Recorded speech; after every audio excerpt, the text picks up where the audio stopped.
Çayırdan Yılga Batken rayonunda jelimni jiyip natijada çayır yok bolup barada turgan dengelge jetip kaldı da.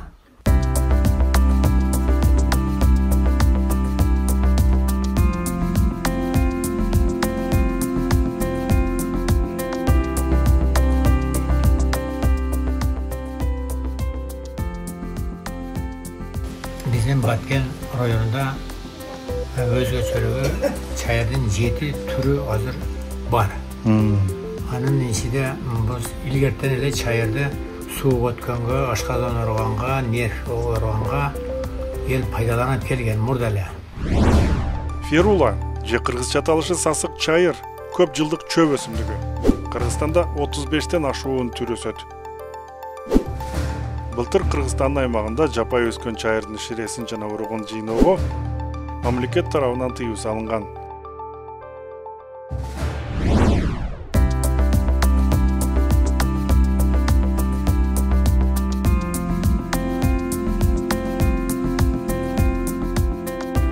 Dağ içine turganda yok olup ketete dağ kızıl kitapke kirgize turgan dengelge jetip kaldık da çayırda.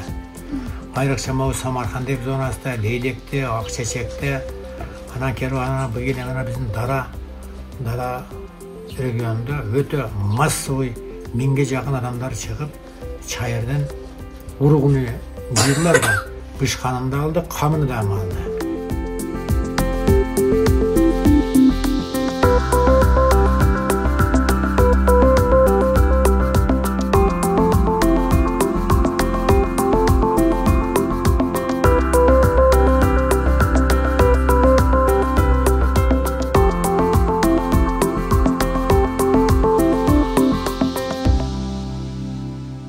Жақшы жағы. Россиядағы жүрген баткендік жаштар келіп, иш менен қамсыз болады. Значит, мамлекеттің бір проблемасы шешіліп, миграция қысқарады. Үй бөлөлік бюджет көбейеді. Баткеннен айырмасы өткенде ескерттім ғой, өрік базарымыз бар, тамекі базарымыз барғандай, Ферула чайырдың базары ашылады. Емот Баткен елінің бақтысыға çayır ırıs болады деген ойлаймын. Баткен районында жабырқаған жайыттар бар, мына қыздар. Ушул тауларда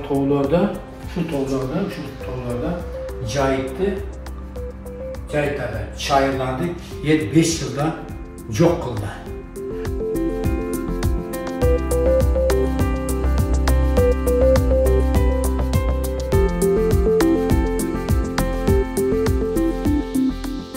Birincisi ekologiyanı saqtoo, қалыбына келтирүү.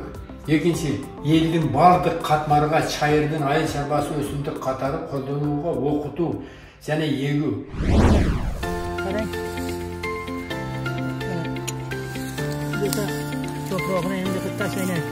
Agar bunday qilib bosib qo'ysanglar, havo tiymaydi, bu ham yaxshi bo'ladi.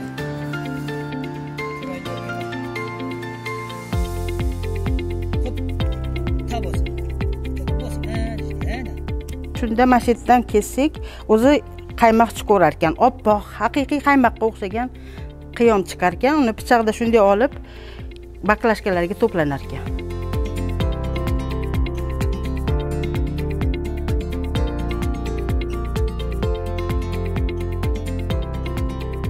Tibbiyotda Hindistonda ishlatilar ekan. Endi men o'qiganimcha, kuzatdim, o'qidim. Hindistonda eng kerakli dorilarga, juda zaruriy dorilarga ishlatilar ekan, qolganini osh-ko'ka hisobida ishlatilar ekan. Buni dorivorga ishlatgandan keyin qolganini osh-ko'ka hisobida ishlatishar ekan. Buni hech ham tashlab yuboradigan joyi yo'q ekan. Turishi dori ekan. O'sha chiqqan qaymog'i keyin danakka o'xshab qattiq bo'lib qoladigani bor ekan, unisi qimmatroq, qaymog'i bor ekan. Ikkalasi ham dorivor hisoblanadi.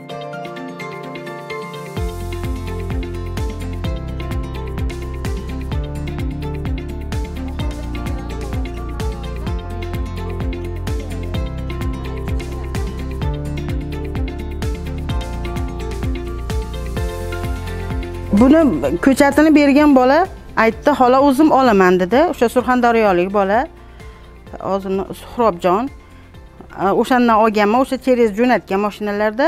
Endi hosilini olganimda yo o'zi kelib olar ekan, xohlasam o'zim borib o'sha yerda bozori bor ekan, Surxondaryoda qishda, kuzda bo'lar ekan. Ana o'sha yerga olib borib, bemalol o'zim sotsam ham bo'laverar ekan.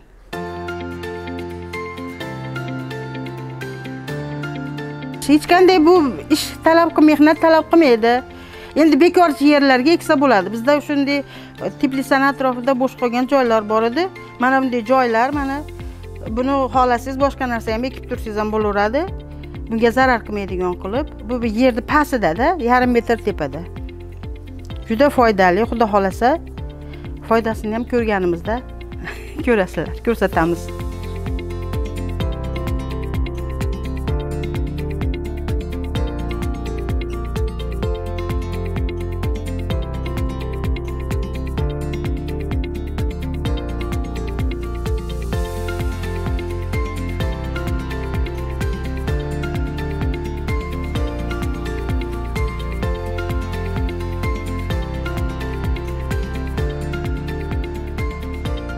Baribir hamma narsa daromadga borib taqaladi-da.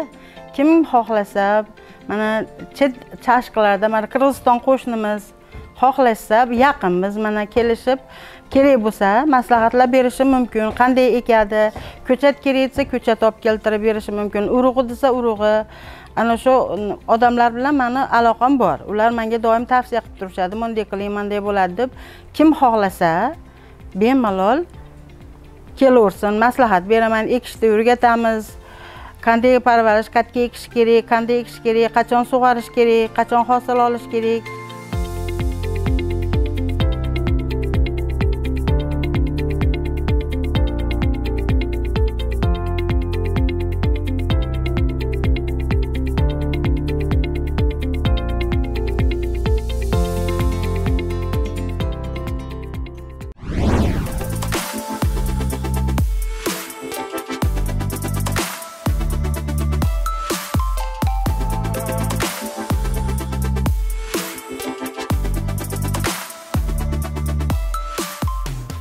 Çayırın urukları, kömürlüğünler. Bunlar kömürlüğün emas. Kömürlüğün emas. Çayırlar bana uruklar. Çayırlar çıkan, yok kurugap kalgan.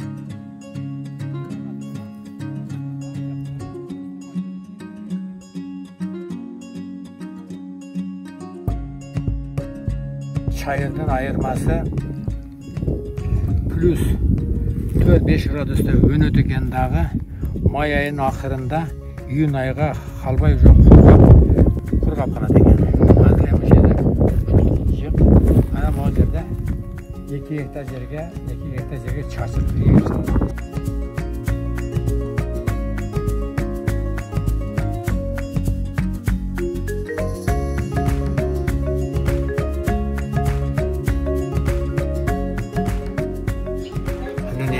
Konuştuğusu yerimini alıp mesela 10-15 milyon son payda tapkandan keyin bir 100 minge çayırdan urug'unu alıp kayra kalbına keltirgen emes da.